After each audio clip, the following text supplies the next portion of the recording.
Bem-vindo aqui em mais um vídeo que nós vamos conversar sobre duas empresas que fazem parte da nossa carteira de investimentos.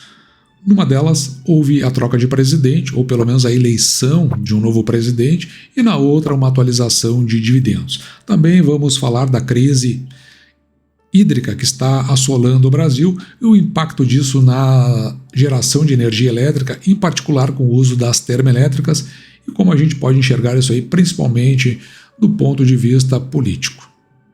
Hoje é dia 28 de agosto de 2024 e agora são aproximadamente 15 para as 11 da manhã. Talvez a gente consiga dar uma olhada no que está acontecendo com o nosso mercado de ações. O Ibovespa, nesse instante, está indo aqui a 136.122 pontos, ele cai 0,48% e está realinhando, está se reajustando. Fechou ontem a 136.775 pontos. Neste momento eu estou com 3 atenções. A primeira delas voltada aqui para o IRB, que está R$ 48,90. Ele está mais ou menos de acordo com o preço do fechamento de ontem, R$ 48,93. Também estou olhando aqui para a BB Seguridade, que agora desceu bastante, a R$ 36,28, caindo quase 1% no dia. E a outra ação que estou de olho é na Taesa, que agora está cotada a R$ 11,51. A Taesa, neste caso aqui, a ação ordinária, sendo que o fechamento de ontem foi a R$ 11,55. Vamos dar uma olhada o que pode acontecer aí com a Taesa, principalmente se ela vir a se oferecer para que talvez a gente possa voltar a fazer novas compras, principalmente porque o que vai acontecer no dia 30 agora? No dia 30 haverá o pagamento de proventos, tanto de BB Seguridade quanto de Banco do Brasil. E falando em Taesa, no dia de ontem, dia 27 de agosto de 2024, foi emitido esse fato relevante. Esse fato relevante, o Conselho de Administração, em reunião que foi realizada no dia 27, elegeu o senhor Reinaldo Pecchio Júnior como diretor-presidente da Taesa, com posse a partir do dia de hoje.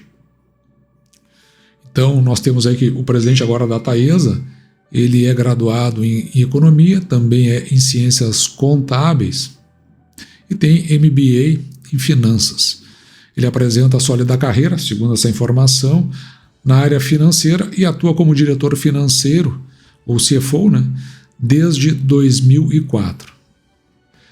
Tendo atuado em empresas de diversos segmentos, incluindo aqui ISA-CETEP, que é do meu segmento da Taesa, a S Brasil, faz parte aqui da carteira do canal, as duas fazem, No caso aqui, a S Brasil é uma da parte de geração, sendo que ela está sendo incorporada pela Auren, a Tetra Pak, a Eletro, o Centro de Tecnologia Canavieira CTC.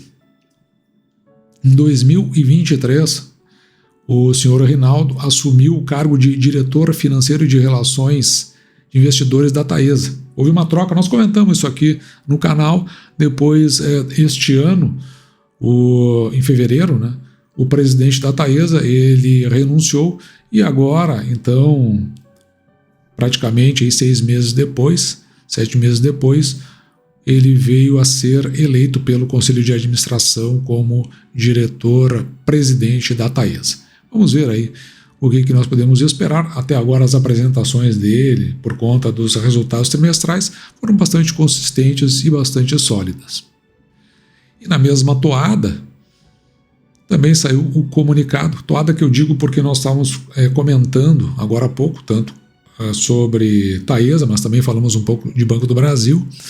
Saiu esse comunicado ao mercado também no dia de ontem, e ele diz respeito à atualização pela Selic, até a data do pagamento, que será no dia 30 de 8, que eu falei agora há pouco, Então eu mencionei enquanto estava olhando para as ações, como elas estavam se comportando, que estamos de olho na Taesa e também podemos aplicar recursos, estamos vendo como ela vai se comportar, por conta que nós temos valores a receber agora no dia 30. Esse valor foi mencionado lá atrás, fato relevante do dia 7 de 8, e os valores que tinham sido definidos lá atrás eram estes valores aqui, que agora eles estão atualizados. Então, se antes a gente estava falando de aproximadamente R$46, agora nós estamos falando de um pouco mais de R$47.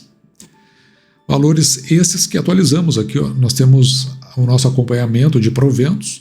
Então já recebemos no dia 9 do Santander, no dia 15 recebemos da Caixa Seguridade e temos para receber aqui no dia 30, tanto de BB Seguridade quanto de Banco do Brasil. Banco do Brasil, atualizamos os valores. Lá na origem era de R$23,32 e agora nós estamos com 38, ou seja, uma atualização de aproximadamente R$6. No total, temos para receber no mês de agosto quase R$9.200. E é por isso que nós estamos de olho nos preços dessas duas ações, né? A BB Seguridade baixando e Taesa também baixando. Vamos ver se o mercado alinha um pouco mais, senão a gente vai para a reserva de oportunidade e espera outro momento para compra. Agora, retornando aqui para o terceiro tema de hoje, que é com relação à energia elétrica, já emendando, né, com a questão da Taesa, saiu aqui no Diário do Comércio uma reportagem assinada por Marco Aurélio Neves e ela é do dia de ontem, 27 de agosto de 2024. Veja que a seca afeta custo de energia no Brasil e demonstra a falta de investimentos em grandes usinas. O Brasil tem mais de 50% do consumo fornecido por usinas hidrelétricas, o que, né, de certa forma já era do nosso conhecimento. Então eu peguei alguns pontos aqui interessantes, né? A falta de chuva afeta sobremaneira a oferta. A gente já está falando disso aí desde da metade praticamente do semestre passado. Ali por abril nós já estávamos falando sobre isso. Já tinha alguns resquícios disso no início do ano, falamos por cima, mas com mais força a partir ali do início de abril. Então essa falta de chuva vai afetar sobremaneira a energia no Brasil, o que impacta no nível dos reservatórios das usinas hidrelétricas. Na semana passada, o ONS, Operador Nacional de Sistema, defendeu o acionamento antecipado das termoelétricas. Tá? Depois eu vou chamar atenção para dois pontos aqui com relação a essas termoelétricas, porque a gente precisa sempre estar conectando um pouco da questão dos nossos investimentos, análise das empresas e olhar para o cenário todo como ele está inserido, principalmente naquilo que conduz o nosso país, que é a política. É sabido que a utilização das termoelétricas movidas a combustíveis fósseis são mais caras e esse custo maior é repassado na conta de luz dos consumidores. Então, possibilidade do encarecimento, se tem encarecimento, afeta dentro dos nossos aspectos inflacionários, consequentemente, em afetando os aspectos inflacionários, nós temos mais uma pressão do assunto que nós conversamos ontem, que eu vou deixar aqui no final para você, que é com relação a uma possibilidade de aumento da taxa Selic na reunião do Copom agora de setembro. Então veja que uma coisa vai interligando na outra, né? O consultor de mercado aqui que foi entrevistado da Mercado de Energia da Federação das Indústrias do Estado de Minas Gerais, ele aponta que a situação atual decorre de uma escolha que o Brasil fez ao optar por hidrelétricas sem armazenamento de águas, sem reservatórios, aquelas contenções, né, que são feitas por aquelas represas. Essas usinas têm armazenamento baixo que não aguenta esse período de seca que estamos agora. Então não foi feito o reservatório para essas usinas. Essa seca no norte que a gente está sofrendo é por causa dessa péssima escolha que fizemos no passado. Então vem uma crítica aqui à questão de infraestrutura. Então ele vai citar usinas aqui como a de Belo Monte, do Xingu, que nós já falamos aqui, de Jirau, que são com fios de água, essas usinas, essas geradoras. A cada ano, vou baixar um pouquinho mais, aumenta a oferta de energia solar e eólica, mas é certo que se não chover nos próximos meses, provavelmente não vai acontecer, vamos ter acionamento das bandeiras amarela e vermelha. Então isso aí é que faz aumentar. E aí ele cita aqui que a possibilidade do ONS, né, Operadora Nacional de Sistema, se voltar para programas como esse aqui, o Programa de Resposta e Demanda. Olha só o que acontece nesse programa. O programa possibilita que grandes consumidores do Mercado Livre é aquele que a geradora coloca direto lá. Quem faz isso? A AES Brasil faz isso. Coloca lá na planta onde tem a produção. Empresas que se habilitaram no programa, né, elas têm que enviar uma proposta ao ONS para fazer redução. Olha só que curioso isso aqui, ó. Redução da própria demanda de energia, os horários de pico ou deslocamento desse consumo para horários de menor pico. Em outras palavras, sabe o que ele está dizendo aqui? É redução da produção.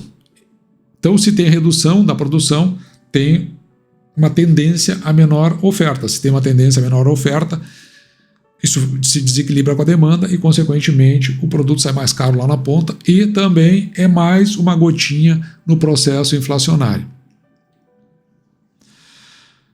Veja que dentro desse contexto, desse programa, o que acontece é um repasse de valor monetário à empresa que vendeu sua redução de consumo. Então, o governo ainda paga por isso. Então, tem mais um valor aí a ser deduzido, né, das contas do próprio governo. Então, tendência de inflação, gastos do governo e, consequentemente, a gente sabe que isso dentro do processo econômico gera desequilíbrio e as consequências. É um programa que a indústria reduz o seu consumo. Então, se reduz o consumo, a gente sabe, né, reduz, como eu disse agora há pouco, reduz a produção. Meses mais críticos, outubro e novembro, caso as termoelétricas sejam realmente acionadas, terá aumento direto no preço de liquidação das diferenças, que afeta o mercado livre de energia, e acionamento das bandeiras tarifárias, que afeta o mercado. Então, como é que o governo compensa isso? Aumentando as bandeiras, né, esse pagamento que ele faz para essas empresas, para essas do setor industrial, né, basicamente. Mas, o outro lado é que todos eles estão rechaçando a possibilidade de falta de energia elétrica no Brasil. E aí eu lembro dois assuntos que nós já trouxemos aqui no canal. Um deles, né, da Finance News, foi do dia 14 de dezembro, foi feito pela própria redação. Veja aqui, ó, a Copel, ela vendeu a sua UEGA, usina de energia a gás, para Âmbar Energia. A quem pertence a Âmbar Energia? A Âmbar Energia é do grupo JIF, lembra do Wesley, Joesa e Batista, que controla também a JBS. Então a JIF está lá em cima, né? Aqui embaixo tem a JBS e tem do outro lado uma das controladas, que é a Âmbar Energia. Posteriormente, eu também trouxe essa reportagem aqui do Valor, por isso que eu vou guardando, para eu ter a memória delas todas, essa reportagem que foi assinada pelo Felipe Laurence, no dia 10 de junho. E nessa reportagem, veja que a Eletrobras ela vendeu ativos termoelétricos para a Âmbar Energia, a mesma Âmbar Energia. 7 usinas localizadas no Amazonas, uma no Rio de Janeiro, e além de, não são só isso, né? No total vão ser 13 usinas, porque tem outras com controle, outras 5 controles também no Amazonas. Lembrando, a gente não pode esquecer que a Âmbar Energia esteve reunida por 17 vezes com o ministro de Minas e Energia em agendas que não estiveram protocoladas, portanto, fora da agenda oficial, 17 vezes, e sabe-se lá o que eles foram tratar com o ministro de Minas e Energia. Sendo que o ministro de Minas e Energia teve o sigilo da sua declaração.